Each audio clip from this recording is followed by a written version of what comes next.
শুভ সকাল বন্ধুরা। আজকে যে প্রীতির হচ্ছে বৃত্তি পরীক্ষা চলছে, আজকে নিয়ে 4 দিন, কালকে লাস্ট দিন। আর এখন 7:30 বাজে, এখন যাচ্ছে ওরা। আর এদিকে 9:30টার দিকে আসবে আর কি, 9টা 9:30টার দিকে। সকাল সকাল পরীক্ষাটা হওয়াতে খুব সমস্যা হয়ে যায় আমার, কাজ বাজ করতে হয়, রেডি হতে হয়, যেতে হয়। তো আজকে ওর বাবা নিয়ে যাচ্ছে।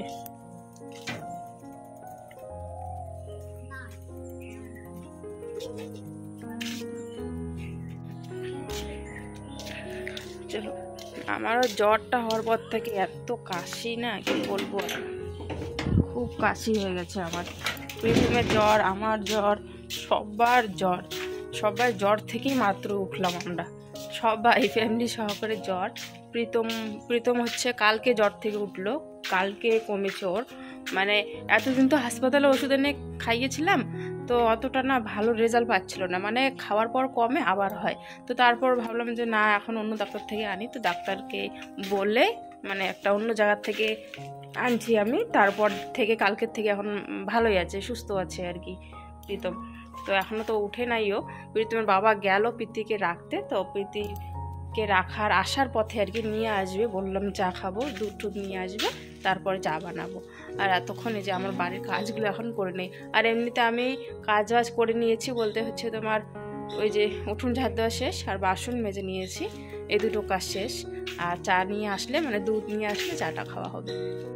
প্রীতিকে স্কুলে রাখার পর আসার পথে হচ্ছে দুধ নিয়ে এসেছে। আর দুধ দেখো, আজকে লিকুইড দুধ কিন্তু আনা হয়েছে। সব সময় তো চাটা পাউডার দুধ দিয়ে করি, তাই জন্য আর কি জলটা একটু বেশি পরিমাণে দিয়ে দিয়েছি। আর যেহেতু এখন লিকুইড দুধ, তাই আমাকে একটু জলের পরিমাণটা কিন্তু কমাতে হবে, কারণ আমাদের আশেপাশে যে দোকানগুলো আছে এত সকাল সকাল খোলেনি কোনো দোকান নেই। তো সেই কারণে আমি কিন্তু বলেছিলাম প্রীতমের বাবাকে আসার পথে আর কি নিয়ে আসার জন্য। এই কটা দিন কিন্তু আমিই নিয়ে গেছিলাম, আর আমি নিয়ে গিয়ে ওখানেই কিন্তু রয়ে গেছিলাম। স্কুলে আর কি বসার জায়গা আছে, সেখানে আমি বসে পড়েছিলাম। আর শুধু আমি না, অনেকেই আরো কিন্তু ওখানেই রয়েছিল। কারণ বুঝতে পারছো, আমি তো মনে করো এখান থেকে যে সাইকেল চালিয়ে যাওয়ার পর না পুরো একদম হাঁপিয়ে যাই। আর যেহেতু একটু দূরও আছে, আমাদের বাজারে নয়, বাজার থেকে আরো একটু দূরে যেতে হয়, গার্লস স্কুল আর কি। তো সেখানে তো এত দূর থেকে আবার যাওয়া আসা করবো, অনেকটাই আরো পরিশ্রম হবে আর কি। তো সেই কারণে আমি কিন্তু নিয়ে যাই, আর নিয়ে গিয়ে কিন্তু ওখানে বসে থাকতাম, যখন ছুটি দিত একসাথে নিয়ে আসতাম। তবে প্রীতমের বাবা রেখে এসছে, আবার যাবে আনতে। ব্রেড আনতে বলেছিলাম, এই ব্রেডটা নিয়ে এসছে। এটা আবার দেখি একটু হলুদ হলুদ টাইপের, জানি না কিরকম লাগবে, এই প্রথম খাচ্ছি। মানে এই ব্রেডটা একটু হলুদ হলুদ দেখো, আর বাকি যে আমরা ব্রেডগুলো খাই ওগুলো হচ্ছে কিন্তু সাদা, তো এটা দেখছি হলুদ একটু।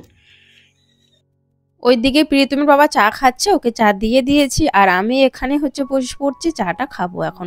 আর প্রীতম তো এখনো ওঠেনি, ওকে ডাকবো, তার আগে হচ্ছে চাটাও খেয়ে নেই। আর আমি হচ্ছে এই কদিন ধরে রেস্টে আছে, মানে আমি কিন্তু এই কদিন ধরে যেহেতু যাচ্ছি না, বেশ ভালো হচ্ছে আর কি। আমার মানে বাড়ির কাজ করতে আর কি সুবিধা হচ্ছে। আর যখন ওখানে যেতাম, আমার ওই বাসি কাজগুলো সেরে একদম আমি যেতাম, আর তারপরে কিন্তু এসে আমাকে স্নান করতে হতো। কারণ এত সকাল সকাল স্নান করার একদমই টাইম থাকে না, বাসি কাজ করা, এই যে বাসনগুলো মাজা, তো আরো টুকিটাকি কাজ থাকে। তো সেইগুলো কাজ সারতে সারতে না ওই হয়ে যায় টাইম। তো কুড়ালটাই নিয়ে নিলাম, তোমাদেরকে একটা জিনিস দেখাবো, জানো তো কালকে হচ্ছে আমি পরিষ্কার করেছি, আর আজকে দেখো তো কি অবস্থা হয়ে আছে। এই যে দেখো, এই যে এত বড় বড় মাটির ঢিপ তুলে রাখে, আমি কালকেই কিন্তু লেপেছি জায়গাটা আছে, কালকে কিন্তু এই জায়গাটা আমি ঠিক করেছি। আজকে দেখো কতগুলো মাটি তুলেছে, এই জ্বালা আর ভালো লাগছে না, সত্যি খুব জ্বালাচ্ছে। উলিগুলো আছে, মাটি উঠে আর কি, মাটি তোলে এইভাবে যে উলিগুলো মাটি তোলে, আমার দেখতে এতটাই খারাপ লাগে কি বলবো। আর আমার খুবই খারাপ লাগে যখনই আর কি এইভাবে মাটি তোলে, আমি মাটিগুলোকে ওখান থেকে সরিয়ে নিই। তবে আজকে ভাবছি শুধু মাটি সরালেও হবে না, কালকে আমি এখান থেকে অল্প একটু মাটি সরিয়েছিলাম। আর মাটি সরতে সরতে রাতারাত দেখো এত বড় মাটি ওরা তুলেছে, এত বড় মাটির একটা চাকা তুলেছে। তার মানে ভিতরে আমাকে দেখতে হবে যে উলিগুলো ওখানে আছে কিনা, উলিগুলোকে আমার বের করতে হবে ওখান থেকে, তারপর হচ্ছে অন্য মাটি এনে কিন্তু এখানে দিতে হবে। তো সেই কারণে কুড়ালটা নিয়ে চলে এসেছি আমি এখানে। ভিতর থেকে একদম দেখো গর্ত করে করে কিন্তু মাটিগুলো আমি বের করছি। আর ভিতর থেকে যদি মাটিগুলো না বের করি, তাহলে কিন্তু কালকে আবারও মাটি তুলবে একই জায়গায়। তো সেই কারণে বের করে নিচ্ছি। কদিন ধরে বাড়ির কাজগুলো করতেও না আমার দেরি হয়ে যাচ্ছিল। ওই স্কুল থেকে যখন আসতাম আস্তে আস্তে 10টা 10:30 বেজে যেত। তারপর হচ্ছে স্নান করতাম, আরও হচ্ছে তোমার টুকিটাকি কাজ থাকে, ঠাকুর দেওয়া থাকে, রান্না বান্না থাকে, তো এগুলো করতে করতে না অনেকটাই দেরি হয়ে যাচ্ছিল। আর এখন যেহেতু প্রীতমের বাবা চলে এসছে তাই ওকে বললাম 2 দিন আছে আর 2-3 দিন তুমি নিয়ে যাও আর তুমি নিয়ে আসো, কারণ আমি যদি যাওয়া আসা করি তাহলে আমার কাজগুলো অনেকটাই পিছিয়ে যায়। স্কুল কিন্তু বন্ধ, তবে এই বৃত্তি পরীক্ষাটা 4-এ যারা পড়ে আর কি সরকারি স্কুলে তাদের কিন্তু হচ্ছে আর কি। তোমরা হয়তো অনেকেই জানো, অনেকে হয়তো জানো না, তোমাদের ওইদিকে হয় না। তো আমাদের এইদিকে এরকমটাই আর কি হয়। প্রীতমও কিন্তু এই পরীক্ষাটা দিয়েছিল, বৃত্তি পরীক্ষা আর কি। তো মেয়েকেও আর কি দেওয়ালাম পরীক্ষাটা। মেয়ের খুবই ইচ্ছে আর কি দেবে ও বৃত্তি পরীক্ষা, তাই জন্য ওকেও আর কি দেওয়াইছে আর কি পরীক্ষাটা। যাই হোক, এইদিকে হচ্ছে আমি সবগুলো মাটি কিন্তু ভেতর থেকে বের করে নিয়েছি, যতটা আর কি বের করার দরকার। তো এখন দেখো প্লাস্টিক কেন বলো তো হাতে নিয়েছি, আমার ভয় লাগছিল ওখানে অনেক উলি ছিল, বড় বড় সাইজের উলিগুলো ছিল। তো উলিগুলো যদি আবার হাতে কামড় দেয়, আর উলি কিন্তু একবার যদি ধরে না হাতে বা পায়ে, তখন কিন্তু সহজে আর ছাড়তে চায় না, ওই চিটকে ধরে থাকে আর কি। তো সেই ভয়ে আর কি আমি প্লাস্টিক কিন্তু হাতে বেঁধে নিয়েছি। আর একবার এরকমটা হয়েছিল, জানো কি হয়েছিল, যখন আমি বাড়িতে গিয়েছিলাম এই কিছুদিন আগে, যে বাড়িতে যাই, বাড়ির থেকে তো ওই যে 5 দিন নাকি 4 দিনের মতো থেকে আসি না এখানে। তো যখন আমি এখানে এসেছিলাম না, আমার ঘরটা পুরো, এখন তো তোমরা অল্প একটু দেখলে, সম্পূর্ণ ঘরটা টেবিলের নিচে, শোকেসের নিচে, আলমারির নিচে ওরকমটা হয়ে গেছিলো। তাও আরও এত এত মাটি, না কি বলবো আর। বড় একটা প্লাস্টিকের গামলা দিয়ে 1 গামলা আমি মাটি কিন্তু বের করেছি ঘর থেকে। চান শেষ, আর এখন যাব হচ্ছে রান্নাঘরে। পৃথিবীর বাবা ওইদিকে হচ্ছে খড়ি চিরছে, তোমাদেরকে দেখাচ্ছি, খড়ি ফাটাচ্ছে আর কি।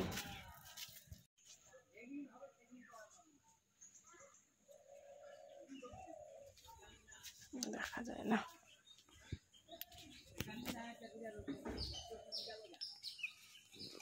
প্রীতম আসছে এখানে, ওই যে তিতিরে কই, প্রীতম না গেছিল? হ্যাঁ তো প্রীতমও গেছিল, ওই যে আসতেছে। আজকে রান্না করব সয়াবিন। সয়াবিন আমার ভালো লাগে না খেতে, তবে যেহেতু নিয়ে এসছে আছে বাড়িতে, তাই সয়াবিনই রান্না করব আজকে। এদিকে ভাত বসিয়ে দিয়েছি, আর হচ্ছে দেখি মুসুর ডাল রান্না করব। এখন দেখছি ঘরে ঘরে সবার কিন্তু জ্বর চলে আসছে, আমাদের বাড়িতে কিন্তু সবার জ্বর কিন্তু হয়ে গেছে। আর এখন দেখি আশেপাশে যারা আর কি প্রীতমের সাথে খেলতো, ওদেরও দেখছি ও শুনছি আর কি ওদেরও নাকি জ্বর এসেছে। তো এখন প্রত্যেকেরই ঘরে ঘরে দেখি একজনের না হলে একজনের কিন্তু জ্বর চলে এসছে। জানি না কেন, এটা একটা হাওয়া থাকে আর কি। তো যখন এই হাওয়াটা চলে সবার বাড়িতে একজন নাহলে একজন অসুস্থ হয়ে পড়ে। এদিকে দেখো বাইরে কাপড় জামাগুলো মেলে দিয়েছিলাম, রান্না বান্না তো হয়ে গেছে, তাই ভাবলাম এখন রোদে পুড়ে যাচ্ছে কাপড় জামাগুলো, নিয়ে আসি তাড়াতাড়ি। তো সেই কারণে দৌড়ে চলে আসলাম বাইরে। বাইরে দেখো কি রোদ, আর বেশি রোদে জামা কাপড় রাখলে না রঙগুলো করে জ্বলে যায়। তো সেই কারণে শুকানোর সাথে সাথে না আমি হচ্ছে বাড়িতে নিয়ে যাই। তো এই যে জামা কাপড়গুলো বাড়িতে আনার পর কিন্তু আমরা খাওয়া দাওয়াটাও সেরে নিয়েছিলাম। কি হচ্ছে কয়দিন ধরে বলো তো, ভিডিও করছি ঠিকই, তবে খাওয়ার সময় ভিডিও করতে চাই, মনেই থাকে না আমার, একদম মনে থাকে না যে খাওয়ার সময় একটু ভিডিও ক্লিক করব, তোমাদের সাথে একটু শেয়ার করব, তবে হয় না। তবে চেষ্টা করব যে খাওয়ার ভিডিওগুলো আর কি তোলার। যাই হোক, তো খাওয়ার ভিডিওটা তো তুলতেই পারলাম না, এখন কিন্তু বিকেল হয়ে গেছে আর কি। তো বিকেলবেলা আমি আমার আর কি নতুন ঘরে চলে আসলাম। আর নতুন এই ঘরটায় আসলে এত শান্তি লাগে না কি বলবো আর, সত্যি খুবই শান্তি লাগে, খুব ভালো লাগে। মানে এই ঘরে নেই, এখনো আমরা আসিনি, তবে ওই ফিলিংটা যখন নেই আর কি মনে মনে অনুভব করি না, বেশ আমার ভালো লাগে। তো মাঝে মাঝে একটু কেমন লাগলে না আমি এই ঘরে চলে আসি, আর ওই যে ফিলিংগুলো আর কি করি যে এখানে এটা রাখবো, সেখানে রাখবো, এটা এটা ওইখানে রাখবো, এরকম রং হবে আমাদের ঘরে, এইরকম হবে সেরকম হবে। তো ওই চিন্তা ভাবনাগুলো আমি এই ঘরে এসে যখন নেই, মনটা সত্যি অনেকটাই শান্তি লাগে আর খুব ভালো লাগে। এখানে আমি দেখো 2 রকম ঝাড়ু দিয়ে না ট্রাই করছি যে কোন ঝাড়ুটা দিয়ে ভালো ঝাড় দেওয়া যাবে। ওই যে ওই ঝাড়ুটা হচ্ছে পাকা ঘরের ঝাড়ু, ফুল ঝাড়ু, ওটা দিয়ে ভালো হচ্ছিল না, একটু একটু করে যাচ্ছিল। আর আমরা যে বানাই সব সময় আর কি সুপারির পাতার ঝাড়ু, তো সেটা দিয়ে ভালোই আর কি ঝাড় দেওয়া হচ্ছিল। দুটোই আমি 2বার আর কি লাগিয়ে দেখলাম, তো ওটাই ভালো লাগলো যেহেতু। তো নতুন ঝাড়ুটা রেখে দিলাম, আর সুপারি পাতার যে ঝাড়ুটা, সেই ঝাড়ু দিয়ে কিন্তু আমার নতুন ঘরটা কিন্তু ঝাড় দিয়ে দিচ্ছি। আর হ্যাঁ, তোমরা হয়তো ভাবছো নতুন ঘরটা আবার কেন মিছে মিছে ঝাড় দিচ্ছি, সেটাও তোমাদের সাথে আমি শেয়ার করছি। আসলে কি বলতো, এই নতুন ঘরে এখন থেকে হচ্ছে প্রাইভেট পড়া হবে, মেয়েরও প্রাইভেট থাকে ছেলেরও প্রাইভেট থাকে। তো দুটো রুম অনেক সময় এরকম হয় শরীরটা করে ভালো লাগে না, দুপুরবেলা হোক বিকেলবেলা হোক আমরা কিন্তু ঘরে একটু করে শুয়ে থাকি, তো ওই সময় আবার প্রাইভেটও থাকে, তো খুবই অসুবিধা হয়ে যায়। তো সেই কারণে প্রীতমের বাবাকে বলেছিলাম আমি এই ঘরে একটা লাইট লাগানোর জন্য, কারণ এখন তো যেমন করেই হোক টেম্পোরারি হোক চাল তো উপরে লাগানো হয়েছে, তো সেই কারণে বৃষ্টি আর রোদ আসার তো সম্ভাবনা নেই আর কি, ঘরে ঢুকবে না। তো সেই কারণে বলেছে যে একটা লাইট লাগালে বাস হয়ে যাবে আর কি, ঘরটাতে আর কি প্রাইভেট পড়তে পারবে। তো সেই ব্যবস্থা করছি, যেহেতু প্রীতি এখানে সবসময় খেলতে থাকে, একটু ধুলোবালু হয়ে গেছে আর আজকে প্রাইভেট আছে, তো সেই কারণে একটু ঘরটা আর কি ঝাড় দিচ্ছি। আর এখন থেকে দুজনে এখানেই আর কি প্রাইভেট পড়বে। ঘর বাড়ি বিছানা ফাঁকা না থাকলে যা হয় আর কি, এক্সট্রা রুম কিন্তু বাচ্চা যাদের বাড়িতে আছে তাদের কিন্তু লাগে আর কি, লাগে একটা এক্সট্রা রুম আর কি, বাচ্চাদের পড়াশোনার ব্যাপার থাকে, আরো অনেক ব্যাপার থাকে, তো সেই জন্য একটা কিন্তু এক্সট্রা রুম কিন্তু সবারই দরকার হয়। এই যে আমাদের নতুন ঘরটা, মানে নতুন ঘরে আমি যখনই আর কি ঢুকি, মানে এই দিক দিয়ে যখনই ঢুকি এই ঘরে আমাদের মানে কেমন যেন একটা ভালো আর কি ফিলিং আর কি হয়, মনে হয় যে আমরা নতুন ঘরে আর কি ঢুকে পড়েছি, বা এমন একটা আর কি মনে মনে আনন্দ হয়, বেশ ভালো লাগে আর কি। তো যখন একটু মন খারাপ হয় আমার, বা যখনই আর কি মানে কেমন জানি লাগে, কোনো কাজ থাকে না, তখনই হচ্ছে আমি এই রুমে চলে আসি। আর এখানে চলে আসতে আমার মানে মনটা একদম শান্তি, সত্যি মানে কত কিছু যে স্বপ্ন নিয়ে আমি যে আছি কি বলবো, আর মানে অনেক কিছু স্বপ্ন আর কি ভেবে আছি আর কি। তো সেই কারণেই এখানে আসলে আর কি আমার মন একদম খুশিতে ভরে যায়। যাই হোক, এদিকে লাইট লাগানো হয়েছে, যেহেতু এই ঘরে প্রাইভেট পড়বে, ওই যে লাইট প্রাইভেট এই ঘরে এখন থেকে আর কি পড়বে, তো সেই কারণে আর কি লাইটটা লাগানো হয়েছে। এদিক দিয়ে আমাদের জানলা, এখানে দাঁড়িয়ে দাঁড়িয়ে আমরা দেখব, মানে অনেক কিছু আর কি আশা, অনেক কিছু স্বপ্ন আছে, দেখি কবে যে পূরণ হবে সেই স্বপ্নগুলো সেটা অবশ্য জানি না। সবার প্রথমে ক্ষমা চেয়ে নিচ্ছি তোমাদের কাছে, আমি কিন্তু পরে আর ভিডিও বানাতে পারিনি, এখানেই ভিডিওটা শেষ করছি। তবে আগামীকাল থেকে খুব ভালোভাবে আর কি ভিডিও করব, তো তোমাদের সাথে দেখা হচ্ছে আগামীকাল। টাটা।